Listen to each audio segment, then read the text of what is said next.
নমস্কার বন্ধুরা, হরে কৃষ্ণ, রাধে রাধে। কেমন আছেন সকলে? কৌশিকী ব্লগসের এক নতুন পর্বে সকলকেই স্বাগত জানাই। তো আজকের দিনটা আমার কাছে খুব স্পেশাল ছিল। অনেক দিন পরে আমরা গেছিলাম এবারে সেন্ট্রিও মল। তো শুরুটা করছি শুরুর থেকেই, মানে সকালবেলার পুজো পাঠ থেকেই শুরুটা করছি, যেটা আমার ব্লগের একটা কম্পালসারি পার্ট। প্রায় সমস্ত ব্লগেই আপনারা আমার এই পুজো পাঠের ভিডিও একটু একটু নিশ্চয়ই দেখেন।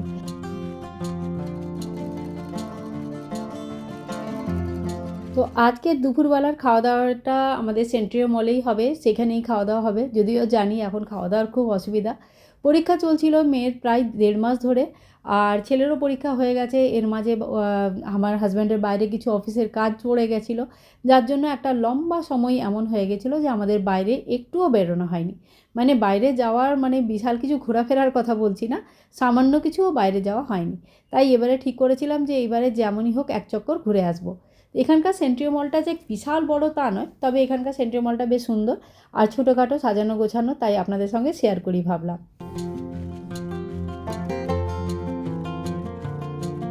কোথাও বাইরে যাওয়ার আগে কয়েকটা জিনিস সত্যিই খেয়াল রাখলে খুবই ভালো হয়। আমি যেগুলো পার্সোনালি খেয়াল রাখি আপনাদেরকেও জানাই, কখনো না কখনো কোনো না কোনো কথা নিশ্চয়ই কাজে লেগে যায়।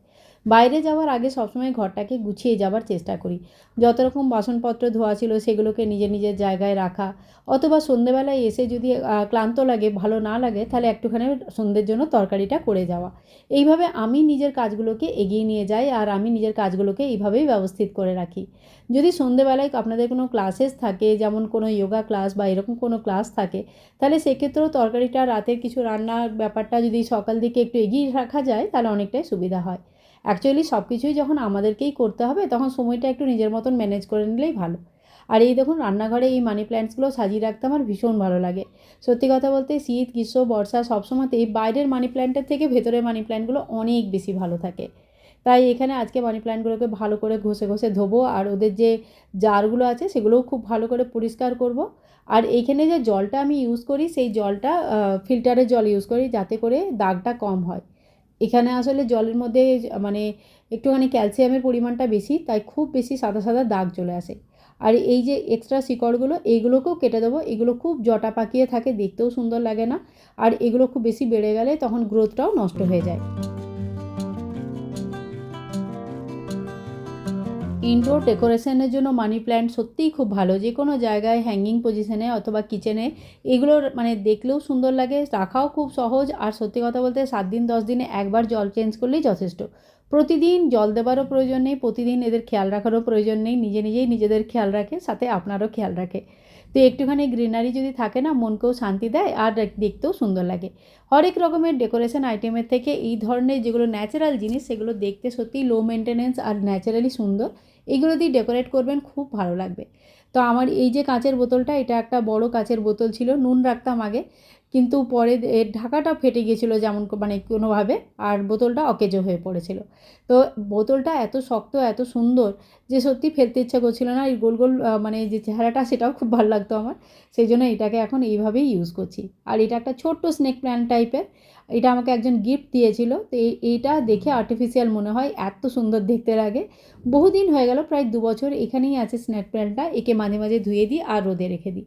তো বাস, ইনডোর প্ল্যান্ট আমার কাছে প্রচুর আছে তা নয়, 2-4টে যা আছে সেগুলোকে এইভাবেই যত্ন নিই। আর এই বেতের ঝুড়িটা, এটাতে ফল রাখা থাকে। ফলগুলো শেষ হয়েছে, তো বেতের ঝুড়িটাকেও ধুয়ে পরে একটু রোদে রেখে দেবো, শুকিয়ে যাবে, সুন্দর হয়ে যাবে। এরপরে আমার আরেকটা কাজ আছে, সেটা নিয়ে একটুখানি বসি। ছেলেটা স্কুল থেকে আসবে, তারপরে আমরা বেরোবো। তো বেরোতে বেরোতে একটু সময় লাগবে। তো এখন খানিকটা সময় আছে, এই সময়টাকে কাজে লাগিয়ে নেওয়া যায়।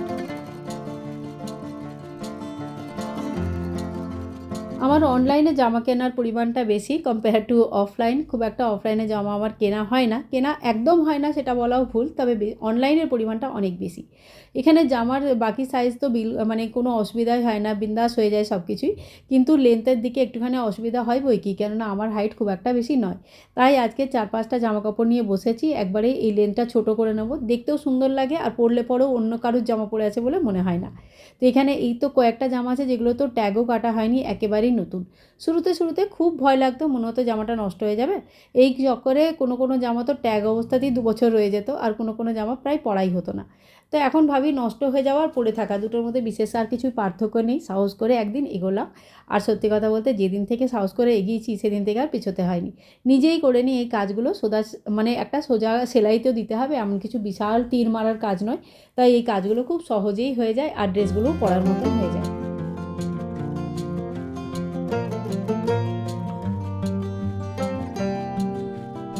এবার আমরা বেরিয়ে পড়েছি সেন্ট্রিও মলের উদ্দেশ্যে। আর এই যে মাঝের রাস্তাটা, এটা দেখতে সত্যি এত সুন্দর লাগে না, দুদিকে গাছ, মানে একদম সবুজ সবুজ গাছ, খুবই সুন্দর লাগে দেখতে।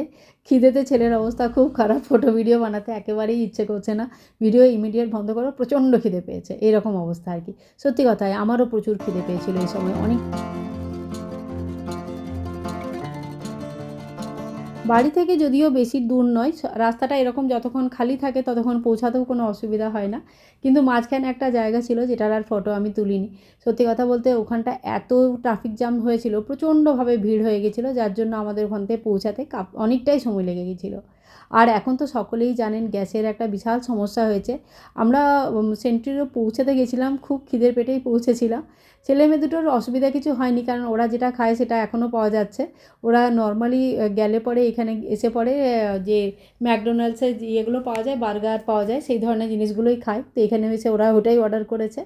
আমাদের ইচ্ছে ছিল কোনো একটা থালি টাইপের জিনিস নেবার, যেটা খুব একটা অ্যাভেলেবেল কোথাও দেখতে পাচ্ছিলাম না। বেশিরভাগ জায়গাতেই না একটা দুটো কিছু আইটেম আছে, সেইটুকুই পাওয়া যাচ্ছে, অ্যাকর্ডিং টু মেনু কিছুই পাওয়া যাচ্ছিল না।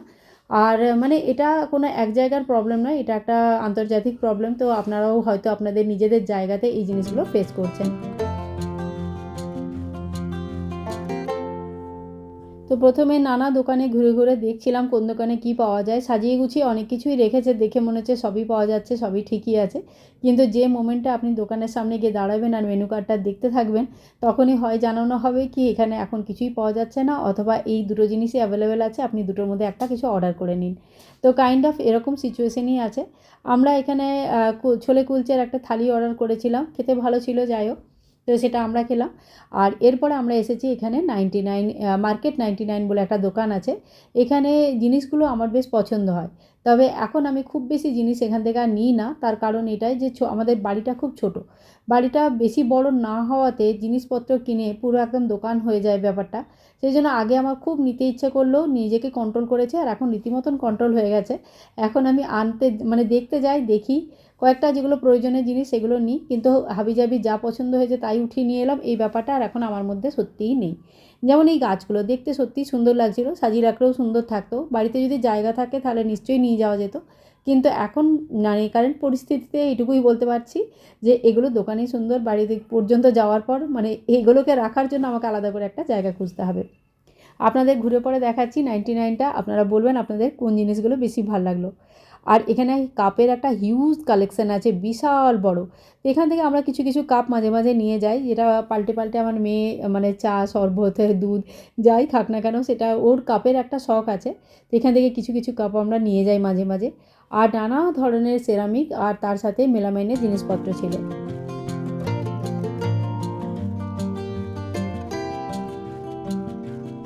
তো কিছু টুকিটাকি জিনিস আমি কিনে নিলাম, বেসিক্যালি কিছুই কেনা হয়নি, একটা দুটোই জিনিস কেনা হয়েছে, আর বাকি সব হাবিজাবি জিনিসই কেনা হয়ে গেল।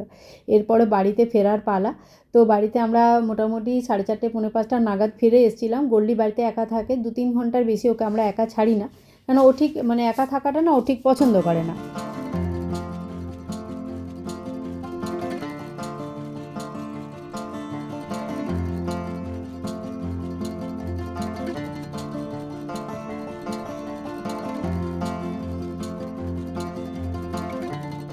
আমাদের আসতে দেখে গোল্ডি ভীষণ ভীষণ খুশি হয়, বাইরে থেকে এলে ওর জন্য আইসক্রিম কিংবা কিছু একটা জিনিস তো নিয়ে আসতেই হয়, যেটা ও খেয়ে পরে ভীষণ খুশি হয়ে যায়। আসুন এবারে আপনাদের দেখাই আমরা কী নিয়ে এলাম। সত্যি কথা বলতে কিচ্ছু নিয়ে আসিনি।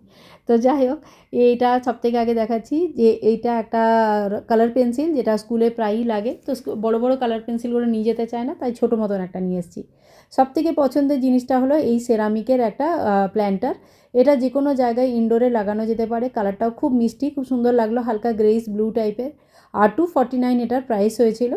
আর দেখতেও খুব সুন্দর, মানে এটাই একটা জিনিস যেটা আমার সত্যিই পছন্দ হয়েছে, আর আমি এই একটাই জিনিস কিনেছি আপনারা বলতে পারেন। এছাড়া ছেলের চক্করে পড়লে যা হয় আর কি, এটা আমারই জিনিস, অবশ্য ছেলের জিনিস না। এটা হচ্ছে রোজ ওয়াটার টোনার, এটা একটা নেওয়ার আমার ইচ্ছে ছিল, এটাই একটা নেওয়া হয়েছে। আর তার সাথে চকলেট আর নানা রকমের যেগুলো থাকে, নানা রকমের চিপস আর এইগুলোই নেওয়া হয়েছে। বেসিক্যালি এখানে গেলে বাই ওয়ান আর গেট ওয়ানের চক্করে এত বেশি জাঙ্ক জিনিস চলে আসে বাড়িতে, চিন্তা করা যায় না। তখন অ্যাকচুয়ালি বোঝা যায় না, যা হয় এটা নিয়ে নিচ্ছি, মামা এটা নিয়ে নিচ্ছি, বাস নেওয়া হয়ে যায়। কিন্তু যাই হোক, আমরা খুব কম যাই, রেয়ারলি যাই, তাই এগুলো বিয়ারেবল, কিন্তু দেখা গেলে এই জিনিসগুলো নেওয়ার সত্যিই কোনো মানে হয় না। তো যাই হোক, এইগুলোই আমার কেনা হয়েছিল, এইগুলোই আজকেরকার শপিং। তো আজকের ভিডিওটা আপনাদের কেমন লাগলো নিশ্চয়ই জানাবেন। আর ভিডিওটা যদি একটুও পছন্দ হয়েছে তাহলে লাইক করবেন, শেয়ার করবেন, আর আপনাদের অনেক অনেক ভালোবাসা দেবেন। Bye bye and take care.